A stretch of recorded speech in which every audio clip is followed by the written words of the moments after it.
that no skin is exposed. And then we have this supervised donning and doffing of PPE. So think firefighter 1, right, when you're going to go do the search drill. Everybody remember that one, right? And so that's the buddy system, right? So you look at your partner looks at you, and we're checking to see that we're wearing our PPE appropriately. Oh, hey, your mask is, a little bit off, or your hood's not covering your skin right there. That's a pretty common one when you're doing the firefighter search drill, right? So it's the same process, right? So make sure that people are wearing the PPE and that they're fully covered. So how to don a mask, right? So nose, place over nose, mouth, chin. The flexible nose piece goes over the nose, bridge of the nose, just to fit. Particulate respirator, that's of course what we're talking about. Place over the nose, mouth, and chin. Secure on head with elastic bands. And then you want to perform a fit check, okay? Now this is easier to do if you have the one that has the exhalation valve.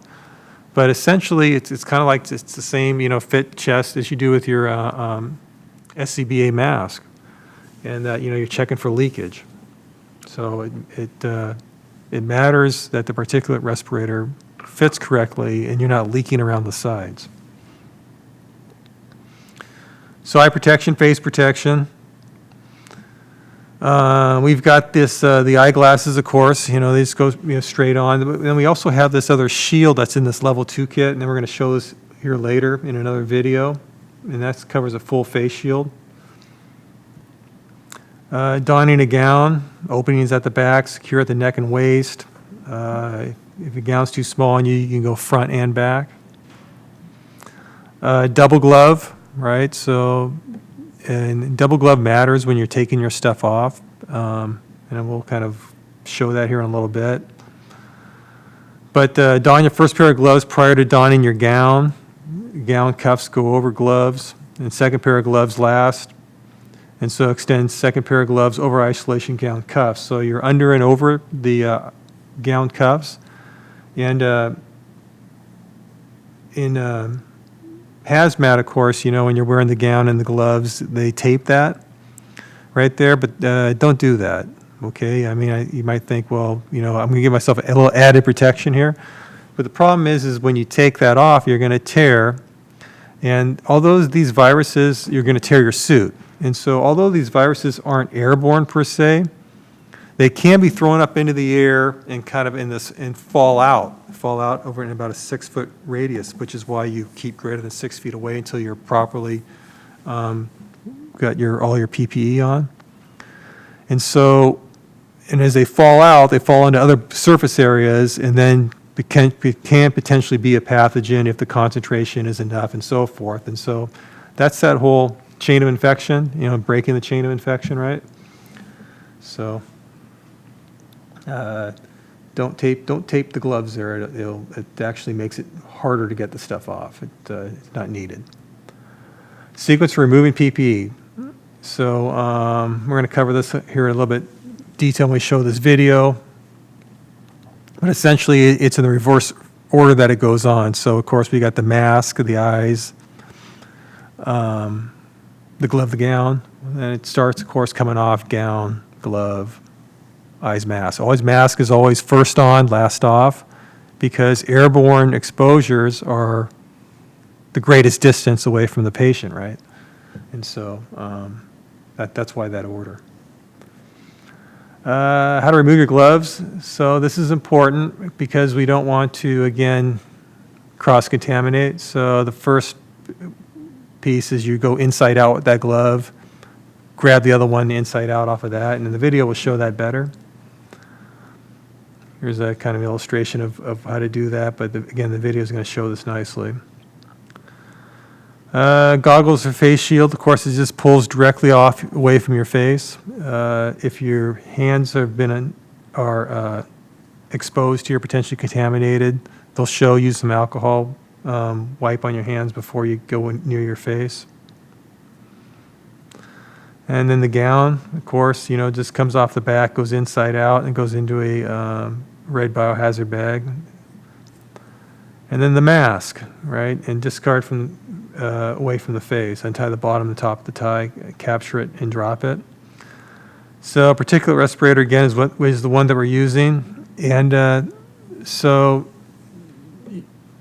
it's possible to have infectious agent on the outside of your respirator, right? Because especially in the airborne contamination, if that's kind of what it's preventing you from breathing it in.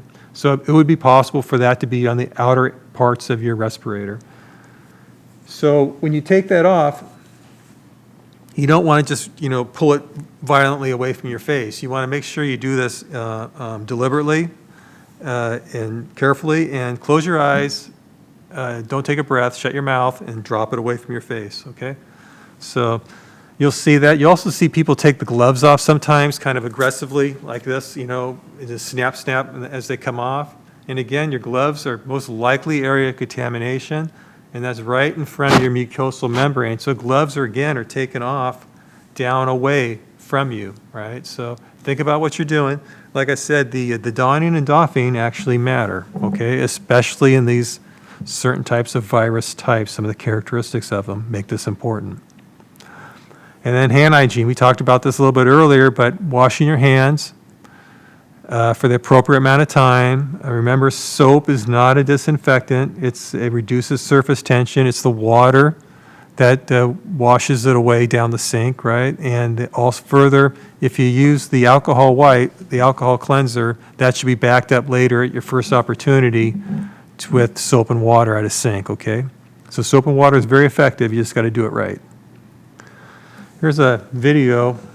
When you see this video, just keep in mind it's a good video, but where it uses the acronym MEGG, mask, eyes, gown, gloves. Infectious diseases are becoming more prevalent in the daily activity. I encourage you to add a G in front of the M, so it'll be GMEGG. So that way you have gloves.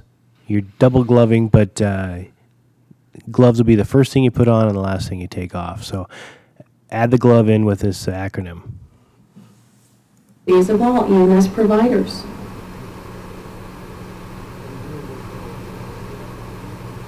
Nowadays, you need to treat every scene that has a potentially infectious patient as a biological hazmat. To avoid contamination from infectious fluids and airborne particles, you should wear PPE, personal protective equipment, decon equipment and surfaces, and frequently wash your hands.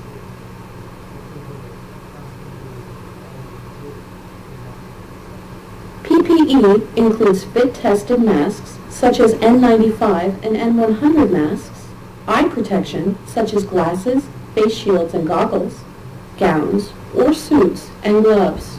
You must wear full PPE with any patient who is potentially infectious, especially those with a history of a fever and cough. Put on your PPE before you enter the patient area.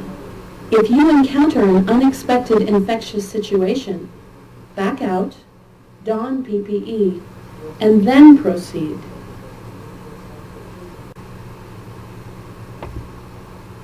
To remember the sequence of donning PPE, think MEGG, mask, eyes, gown, gloves. The first step in donning PPE is to put on your mask. Use a fit-tested mask when the patient has a potentially infectious disease, or the patient has a history of cough and fever, or is a known carrier of an airborne disease. First, open mask fully. Next, place the mask on the bridge of your nose and hold it with your index finger. Use your thumb and index finger to shape the flexible nose piece. Place the top strap over your head above your ears. Pull the lower strap below your ears. Use both hands to shape the flexible nose piece so that there is a good seal against your nose and face. Last, check the seal by blowing air in and out and feeling for escaping air. Make any adjustments to improve the seal. Place a mask on all patients with a cough or respiratory infection to contain the infectious agent. Do not use a mask with an exhalation valve on the patient. Eye protection is next. Wrap around safety glasses, goggles, or face shields will protect your eyes and the mucous membranes around them from accidental splashes. Next, put on your gown. Start by placing your arms in the gown. Secure the neck and waist. If the straps are long enough, you may be able to tie it in the front. You may need to tie the straps in the back. Gloves are last. Be sure to pull the gloves up and over the sleeves of your gown. The key points in donning PPE are: always don your PPE in the same order: mask, eyes, gown, gloves. Think MEGG, and make sure you have a good seal with the mask to your face.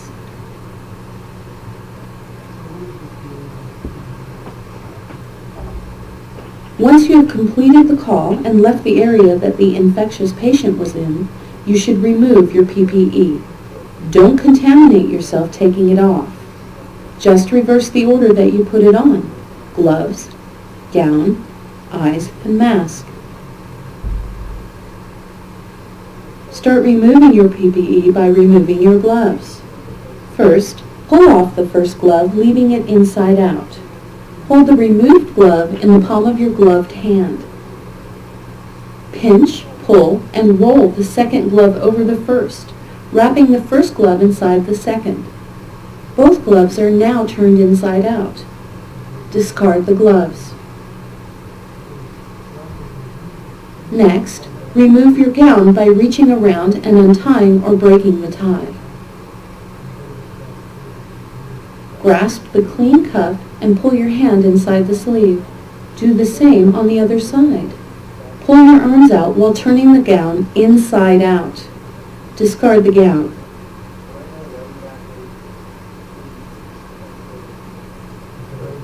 Next, clean your hands with an alcohol-based waterless hand cleaner.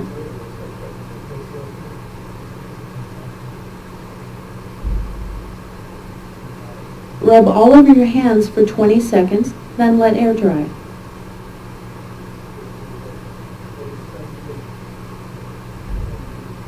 Remove eye protection from the back and decon them later along with your equipment unless they are disposable. The next step is to remove the mask. Grab the straps at the back of your head, starting with the bottom strap, and pull it over your head. Then remove the top strap. While removing the top strap, pull the mask away from your face while keeping your eyes and mouth closed, and discard. Dispose of gloves, gowns, and masks as contaminated waste. Finally, once all your PPE has been removed, clean your hands a final time for at least 20 seconds with a waterless hand cleaner. The key points in doffing PPE are: turn your gloves and gowns inside out as you remove them to avoid cross-contamination. Wash your hands before placing them near your face. Wash your hands again after removing your eye protection and mask.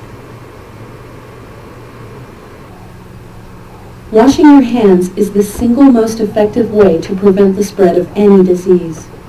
Wash your hands with soap and water or waterless alcohol gel hand cleaner after any patient contact, even if you wear gloves. You should also wash your hands before eating, drinking or smoking, before cooking or handling food, after using the restroom, after touching any apparatus or equipment. Finally, you should wash your hands before entering station offices and quarters. Remember to treat every scene with a potentially infectious patient as a biological hazmat. The patient area is the hot zone. The scene area and the apparatus base are the warm zones. Station living areas and offices are cold zones. Decon and wash hands appropriately between zones.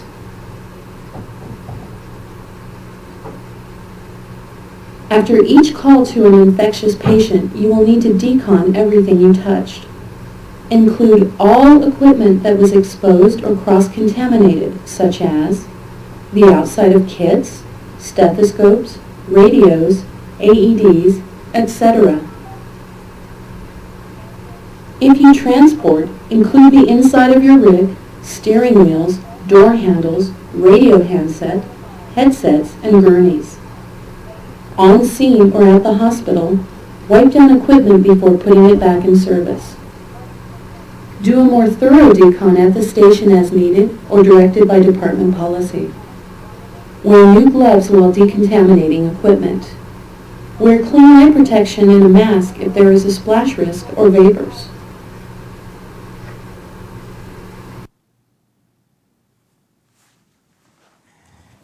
Okay. Let me get this off the screen here.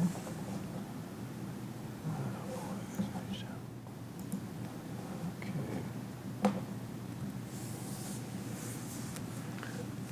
All right, so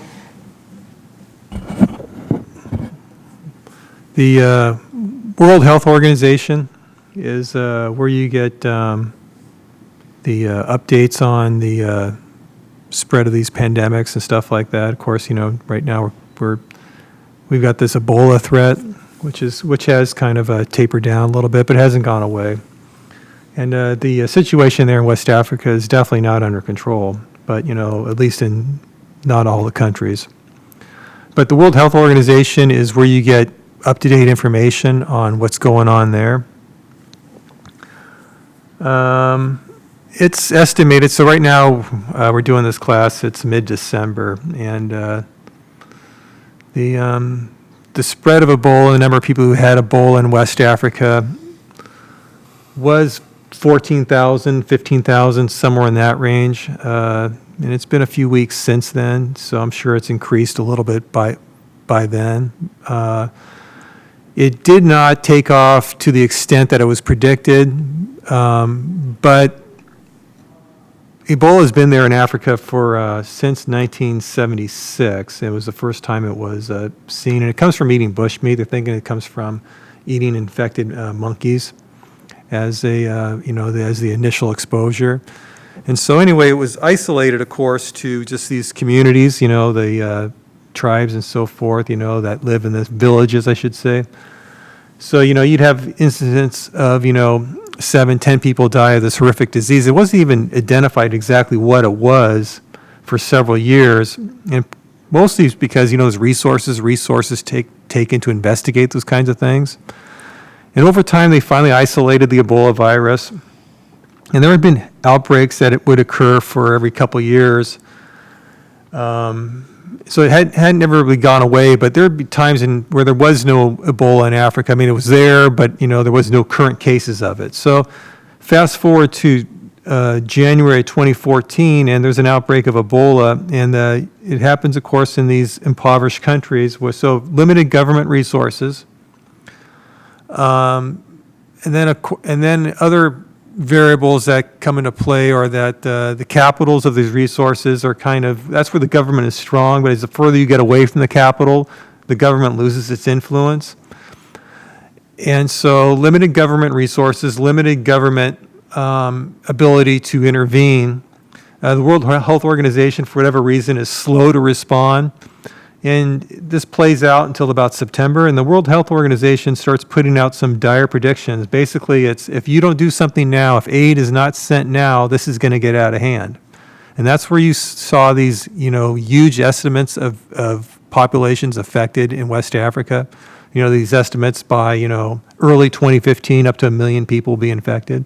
So aid was sent, help was sent to Africa, mostly from Western countries. Which contained it, but it hasn't gone away. But the one thing that did come out of that is that Ebola got to the point where so many people, were affected by it, that it's likely that you're not going to see no Ebola in Africa anymore. What I mean by that is there's probably not going to be gaps in time where there's somebody that's not with Ebola. And so play that out, it means it's going to be a constant threat to the Western world, probably from here on out. The chances of somebody showing up, with that, albeit is low, it will remain a possibility, okay? So it's probably here to stay. I guess that's my way of saying that. The part of the infection class, of course, the infections disease class is know your infection control policy. And I'm not going to go through, Tony and I are going to go through this entirely because it's available for you to refer to. It's SOP 200.2, and it's there on SharePoint. It's easy enough to pull up. And it gives you direction what to do if you think you've been exposed on call type, right? So basically, it comes down to you're to report it, right, and the paperwork that you go through to do that. And but it's all right there, and it's easy to follow. And I mean, it's easier to be exposed to have airborne exposures, right, to airborne illness and stuff like that. So, but your mask prevents that, right? Wearing goggles and a mask also prevents splash types of exposures. And so work within the policy, though, too, right? So wear your PPE appropriately. And, if you get into a situation where you need to increase your PPE, you have that ability to do that, okay? So you're not stuck with the patient. If you come to a point where you've engaged the patient and then for whatever reason, you realize that I don't really have the proper PPE, the amount of PPE that I should be wearing, it's okay to disengage from the patient, get to the correct level of PPE on, and re-engage the patient, okay? And, your gut feel, that little voice in your head that kind of tells you, hey, I should be wearing a mask, listen to that voice and put the mask on. It's okay to do that, all right? So let me just, assure you of that. You are clear to disengage from a patient to get proper PPE on, okay? All right, so we're going to have a little demonstration here of this donning and doffing. I know we showed the video, but we're going to do one more here, kind of as a group, and we're going to show what the level 2 stuff looks like when it's on. So stand by for that.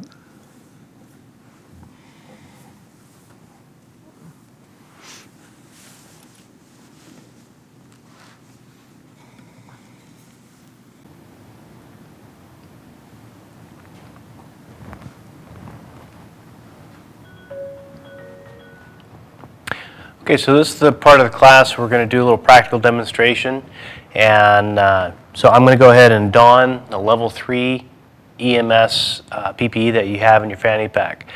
And after I'm done, John's actually going to just do a buddy check, make sure I'm covered the way I'm supposed to be covered, and then I'll doff it. And then after that, we're going to go through the level 2 EMS equipment that you have on the rig, how to don and doff that. So as the EMS online video you saw, they use the acronym MEGG, mask, eyes, gown, gloves. Okay, and we're adding in the second glove set, so GMEGG, if you will. So I'm going to don the first set of gloves.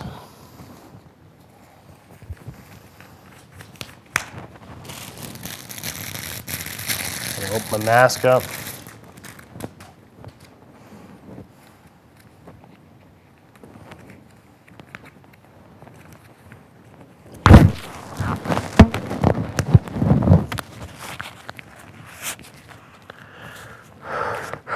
Clear the mask.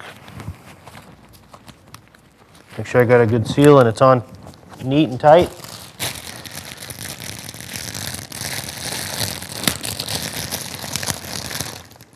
I'll wear my ANSI certified wraparound eye protection. I'm going to open the gown up.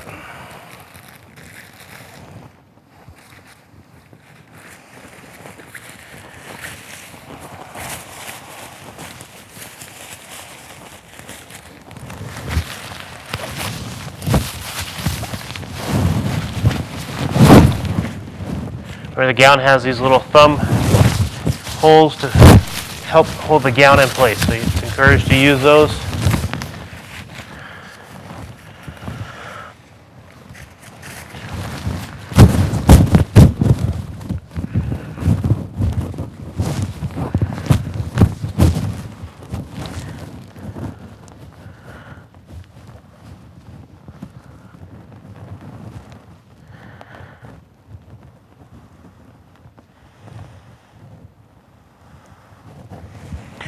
Okay. That's in place.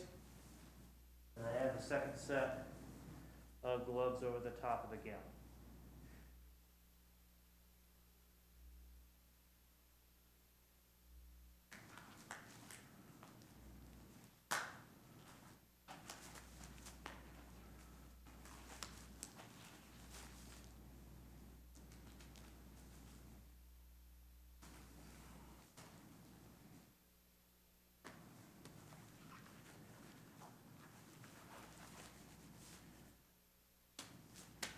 Okay, John's gonna do a buddy check. Okay, so if we were going in together, of course, I'd be wearing the same gear that Tony would be. Now I'm looking at Tony to make sure that the mask covers his face appropriately. Looks like he's got a good seal. I make sure that these straps right here are not crossed over, because when he pulls away, we want it to be a nice clean pull away and not get caught up there. So we want this strap not to be crossed. Okay, that's good. Goggles on, good. I look behind him. Everything appears covered. He has difficulty tying it back, so maybe you tie each other so we get a nice, good, snug fit that lasts, right? And we got both pairs of gloves on. Last pair of gloves over the top. Nothing's torn. Tony looks ready to go. Okay.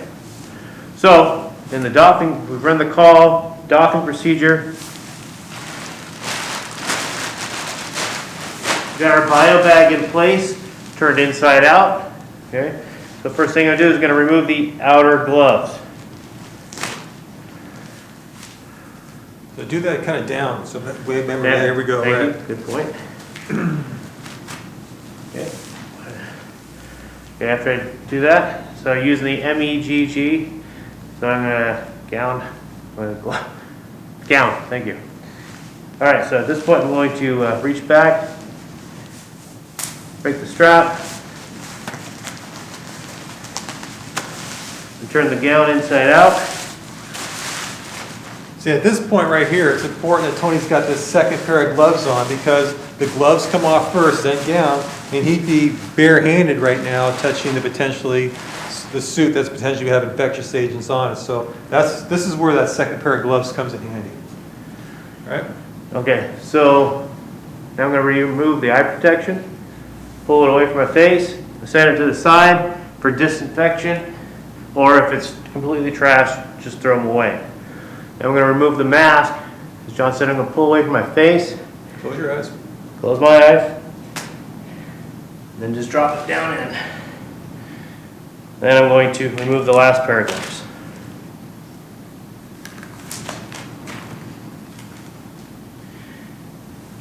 Using the hand sanitizer.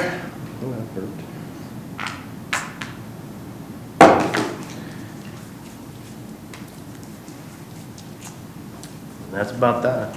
Yep. Okay, now we're going to talk about the level 2 EMS equipment.